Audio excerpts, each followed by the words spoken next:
Hi, I'm Jill Ovnick. I'm not a doctor, not even a dietitian. What I am is just a former fat girl, excited to share my story. You see, I feel like I found the Holy Grail, won the lottery for how to live well, found the best kept secret, and I just want to share it with everyone. I have a trim, healthier body now. I have stable weight for years, which is a great thing, and I have more energy. And with 3 busy kids, I need it. Imagine that you were given a shiny new car on your 16th birthday, but this would be the only car that you would ever get to drive for the rest of your life. You can't borrow your friend's car if you want to go somewhere. No trade-ins, no transfers, no exceptions. How well would you take care of that car? Would you pour glue in the engine? I don't think so. You get what I'm driving at, right? The first part of this video is a 35-minute presentation on the best kind of fuel for this extraordinary machine we call the human body. It is titled, "To Clog or Not to Clog? That is the question." The rest of the video will be building on principles from that presentation, and we'll do some grocery shopping, we'll go to some restaurants, and we'll come right back here to my kitchen so I can show you some of the great foods I love to eat. So, let's take a look.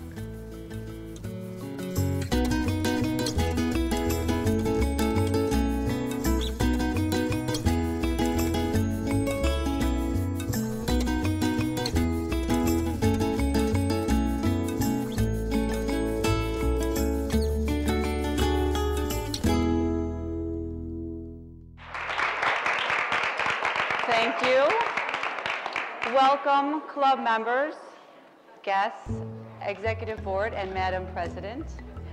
I am thrilled to be here tonight to talk to you about my favorite subject. It's food. I love food. I love food. Does anyone else here enjoy food a little bit? Well, my love affair with food, it hasn't always been the healthiest relationships, if you know what I mean. But my objective here tonight is to educate you in some alternative ways of eating, dispel some myths surrounding those alternatives, and communicate some alarming facts about our American diet today. I grew up a chubby kid. I had hives and skin rashes, trouble with sinuses, breathing, colds that would just leave me down for the count, going through boxes of Kleenex. Trouble with headaches, sleeping at night, just the list goes on. And I've been on a lot of diets in my life, diets that would just consume me and really let me down afterwards. Well, at my high weight of 170 pounds for the second time, we had a singer friend come to stay with us, and this gal is about 5 years older than me. She just had so much energy. She just was bouncing all over my house, and in the body of a teenager too, really trim. I really wanted that energy. And she got me reading, took me to some bookstores and got me reading. Books like Fit for Life, The McDougall Plan, and Diet for a New America. And these books literally changed my world. Because for the first time ever, I started thinking about, what's going on the inside of my body. I was all this concerned over looking good on the outside, but really how often am I taking care of my insides and keeping my insides clean?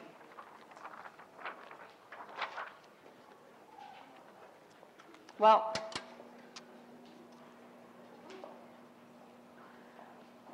now how many of you are on the Atkins diet or know someone on that diet? Hi, most of us know someone on Atkins. I believe that Atkins is just another fad diet that's going to die out like the rest of them have. My dad's been on Atkins for 2 years. I guess that shows you how much he listens to me. But the program is based on ketosis and calorie restriction. And ketosis occurs when there's an imbalance in fat metabolism, such as occurs in diabetes or starvation. But what you need to know is that the consequences for extended ketosis includes things like muscle breakdown, dehydration, nausea, lightheadedness, irritability, headaches, bad breath, kidney problems, and increased risk for heart disease. You know, I think most diets are really just a form of calorie restriction. You know, farmers fatten up pigs really effortlessly by feeding the pigs and starving them and feeding them and starving them, feeding them and waiting till they can hear the pigs squealing from far away. Does that sound familiar? You know, every time we put our bodies on these diets, they respond by holding on for every fat store for dear life, fearing that we're just going to starve them again. There is a solution. Whole plant foods are really low in fat, yet they're really high in volume. Just to show you some examples, I could eat these 2 eggs, which have about 64% fat and almost 500 milligrams of cholesterol. Or nowadays, I'm oftentimes choosing oatmeal, which is only 13% fat and no cholesterol. This 2 ounces of cheese has 73% fat, whereas corn is just 9%, and brown rice is 5%. You can eat a lot more volume. My stomach gets more full.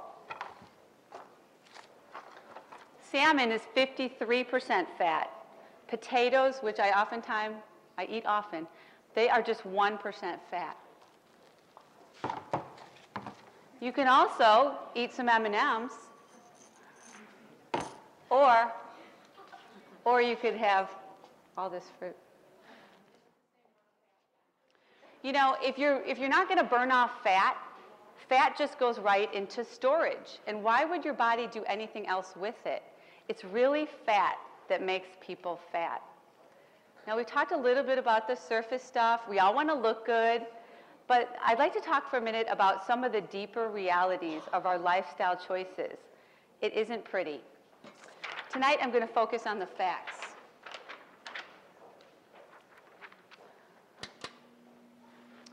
An average American in her lifetime will eat 15 cows, 12 sheep, 24 hogs, and 900 chickens, plus 1,000 pounds of other assorted animals that either swam or flew. Now that is a tremendous amount of animal flesh to be pouring through the human bloodstream year after year. It's no wonder we have such high rates of high blood pressure, heart disease, and cancer and diabetes in our country. Now, you all know what the #1 disease is in our country, right? Listen, it is the cause of more death than all the wars of our previous century, all car accidents and natural disasters combined. It's the cause of more deaths than the next 6 reasons of cause of death combined. Anyone want to guess? Do we know? It is heart disease.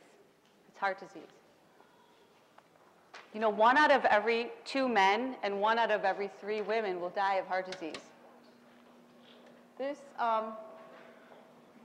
shows you a cross-section of an artery free for the blood to flow and starting to get some fat and cholesterol surrounding it. There's a blood clot here that would block the blood flow to whichever organ is dependent upon it. Every 30 seconds, someone in our country has a heart attack or stroke.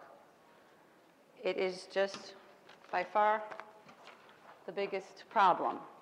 And the correlation between cholesterol, fat, and death from heart disease are amongst the strongest in the history of world medical research. As you can see by this chart, cholesterol intake, the United States is leading the world in cholesterol intake, and we are also leading the world in death from heart disease. All right. The only way that you can get cholesterol into your body is by eating animal products, because there is no cholesterol in any plant food. None, 0, zilch, nothing. This is the only way you can get cholesterol in. And animal fat is solid at room temperature, like your T-bone steak or your cut-up chicken fryer or salmon on a 98.6 degree day. Those items will be sitting on your counter solid. I don't know about you, but I don't want solid at room temperature, let alone solid at body temperature fats to be running through my arteries and veins. Anne-Marie, could you come up a sec? Now this butter has